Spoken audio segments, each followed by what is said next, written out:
share a story with you about something that occurred for me today, this morning, that illustrates or demonstrates how we can use our minds, our thoughts, to create ourselves, our being in a different way, to create an outcome of a situation that we would prefer to have versus something that we prefer not to have. So the story goes, this morning, my wife and I had an appointment with the local Waldorf school. We're working to enroll our 3-year-old son into the halftime program there. And it snowed a lot this morning. So I rolled into the school parking lot and didn't see anyone there. No cars at all. My wife wasn't there yet.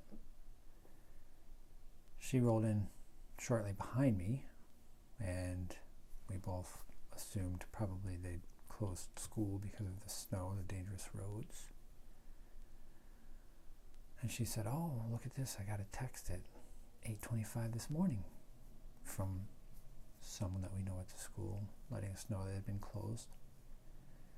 She says, "Oh, and I got an email this morning at 6:25, so we arrived there at 9 o'clock, roughly 9 o'clock, and my first thought was, really? Really, you didn't check your phone? You didn't check the text to see whether this was canceled or not? You didn't think to check your email or check your email?"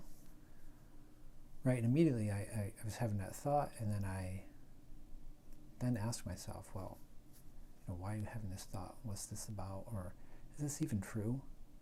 Right? And it turns out it's a falsehood. Well, let me back up a little bit. I went a little bit deeper than that, right? I was like, started down the path like, oh, you always kind of thing, right? You always drop the ball. You always whatever, right? I said, well, is that true? Does she really always? And no, it's not true. She, makes mistakes like all of us make mistakes. And then I started thinking, well, what was her day like? What was her morning like this morning? So I know that she was short on sleep. Our son got up early, or earlier than he normally gets up. I know that she works from home, and she'll sometimes do work at night after he's gone to bed. And she's an avid knitter, so she likes to get a little me time and do some knitting. So she was probably up late. Soren got up early. So she was short on sleep, right? And then, of course, if anybody out there has had a 3-year-old knows they're, getting them ready in the morning it takes some time. It can get a little frustrating. So my next set of thoughts were loving thoughts of my wife. Right? So I started out with these negative thoughts about her, not showing love for her. So I create myself as a loving husband and father.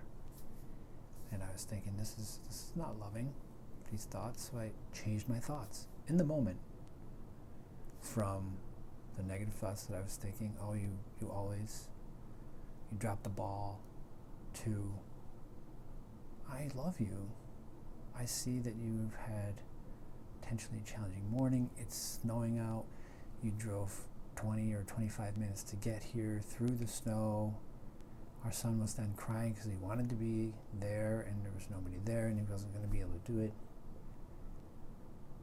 So it turned from something that could have been difficult, challenging, ugly,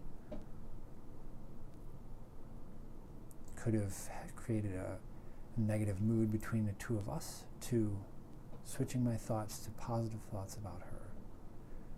And that became love.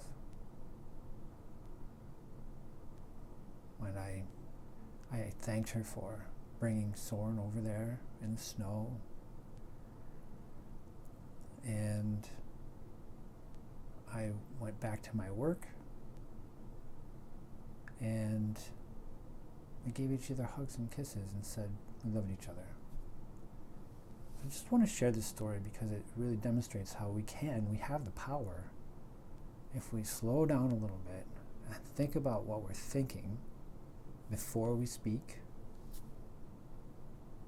we can take the time, we can have a chance to change what we're thinking, to change the outcome.